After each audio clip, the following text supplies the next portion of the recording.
আসসালামু আলাইকুম রহমতুল্লাহ। রব্বি জিদনি ইলমা।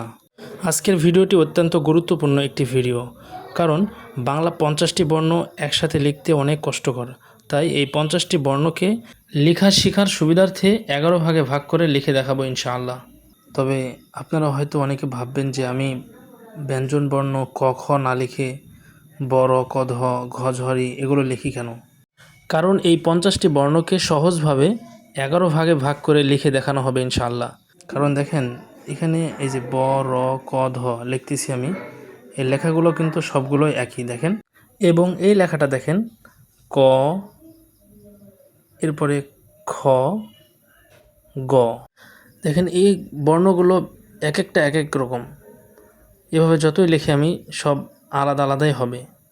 কিন্তু বাংলা যে 50টি বর্ণ আছে, এই 50টি বর্ণকে লেখার সুবিধার্থে 11 ভাগে ভাগ করে যদি আমি লিখি, তাহলে আমার বাচ্চা, আপনার বাচ্চারা এটা শিখতে সহজ হবে তাদের জন্য। কারণ ব আমি যেভাবে লিখব একই মতোভাবে 7টি বর্ণ লিখতে পারবে সে।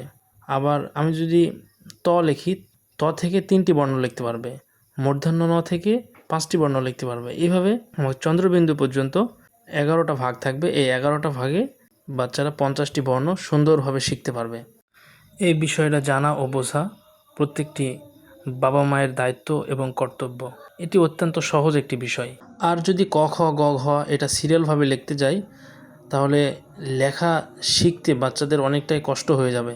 তো ভিডিওটি যদি ভালো লাগে তাহলে অবশ্যই চ্যানেলটি সাবস্ক্রাইব করবেন।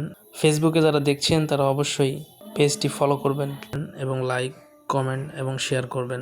পরের ভিডিওতে ইনশাআল্লাহ আরবি, বাংলা এবং ইংরেজি সবগুলো নিয়ে কথা বলবো এবং লিখে দেখাবো এবং লেখার সহজ পদ্ধতিগুলো জানিয়ে দেবো ইনশাআল্লাহ।